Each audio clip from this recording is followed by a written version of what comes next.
നിലമ്പൂരിലെ ആവേശോജ്വല ജയത്തിന്റെ ആഘോഷത്തിമർപ്പിലാണ് UDF പ്രവർത്തകർ. നിലമ്പൂർ ടൗണിലടക്കം വാദ്യാഘോഷങ്ങളുമായി പ്രവർത്തകർ തെരുവിലിറങ്ങി. സമൂഹ മാധ്യമങ്ങളിലും ആവേശം തുടരുകയാണ്. 11,077 വോട്ടിന്റെ ഭൂരിപക്ഷത്തിനാണ് ആര്യാടൻ ഷൌക്കത്ത് ജയിച്ചത്.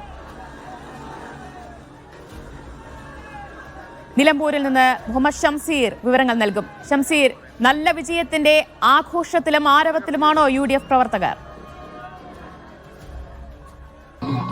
നിലമ്പൂരിൽ UDFന്റെയും ആര്യാടൻ ഷൌക്കത്തിന്റെയും വലിയ വിജയം അത് ആഘോഷിക്കുകയാണ് UDF പ്രവർത്തകർ. ഇപ്പോൾ ചന്തക്കുന്ന് മുതൽ വഴിക്കടവ് വരെയുള്ള വലിയൊരു റോഡ് ഷോ നടന്നുകൊണ്ടിരിക്കുകയാണ്. ചന്തക്കുന്നിൽ ഇപ്പോൾ യാത്ര എത്തി നിൽക്കുമ്പോൾ വലിയ ആവേശത്തിലാണ് UDF പ്രവർത്തകർ ആകെയുള്ളത്. കോൺഗ്രസിന്റെയും മുസ്ലിം ലീഗിന്റെയും ഉൾപ്പെടെയുള്ള പ്രവർത്തകർ വലിയ ആവേശത്തിൽ പടക്കം പൊട്ടിച്ചുകൊണ്ട് വാഹനത്തിൽ ഈ റോഡ് ഷോ നയിച്ചുകൊണ്ടിരിക്കുകയാണ്. ഇപ്പോൾ എന്റെ കൂടെ നിരവധി UDF പ്രവർത്തകർ കൂടി ഈ തുറന്ന ജീപ്പിൽ ചേരുന്നുണ്ട്. 9 വർഷത്തിന് ശേഷം മണ്ഡലം തിരിച്ചു പിടിച്ചിരിക്കുകയാണല്ലേ? അതെ, 9 വർഷത്തിന് ശേഷമാണ് ഞങ്ങൾ ഇത് തിരിച്ചു പിടിച്ചത്.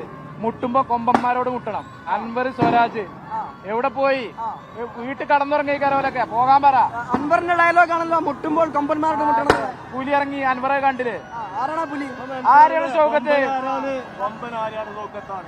വലിയ വിജയമാണ്. 11,000-ലേറെ ഭൂരിപക്ഷം. ചിലരൊക്കെ പറഞ്ഞിരുന്നു UDFൽ നിന്ന് വോട്ട് എങ്ങോട്ടൊക്കെ ഒഴുകുമെന്ന്. അതുണ്ടായോ? ഒന്നും ഉണ്ടായിട്ടില്ല. നിങ്ങളെന്നെ കണ്ടാൽ നിങ്ങൾക്ക് അറിയാലോ. വോട്ട് നിലവാരം നോക്കിയാൽ തന്നെ മനസ്സിലാവും. നമ്മളെ വോട്ട് കൃത്യമായിട്ട് നമ്മൾ ചെയ്യിപ്പിച്ചിട്ടുണ്ട്. UDFന്റെ എല്ലാ വോട്ടും കൃത്യമായിട്ട് ഓരോ വാർഡിലും കറക്റ്റ് എണ്ണി ചെയ്തിരിക്കണം. ഇവിടെ UDFന്റെ ഒരു ആവേശമാണ്. ഇവിടെ UDF ജയിക്കാന്നുള്ളതിന് അത് ലീഗിന്റെ പ്രവർത്തനം അതിശക്തമായിട്ടുണ്ടായിട്ടുണ്ട്. അതേപോലെ എല്ലാ കോൺഗ്രസുകാരും ഉയർന്ന അഭിമാനത്തോടു കൂടി ഉയർന്ന ഒരു തെരഞ്ഞെടുപ്പാണ്. ഇവിടെ ജയിച്ചിട്ടില്ലെങ്കിൽ ഞങ്ങളെ സംബന്ധിച്ചിടത്തോളം ഞങ്ങൾ ആത്മാഭിമാനത്തെ ചോദ്യം ചെയ്യലേന്. ആ ആത്മാഭിമാനം ഇവിടെ ഉയർത്തിക്കാട്ടിയിട്ടാണ് ഈ 11,000-ഓളം ഭൂരിപക്ഷം ഞങ്ങൾ കിട്ടിയിട്ടുള്ളത്. അത് ഞങ്ങൾ 2026 ഇത് സെമി ഫൈനലേന്.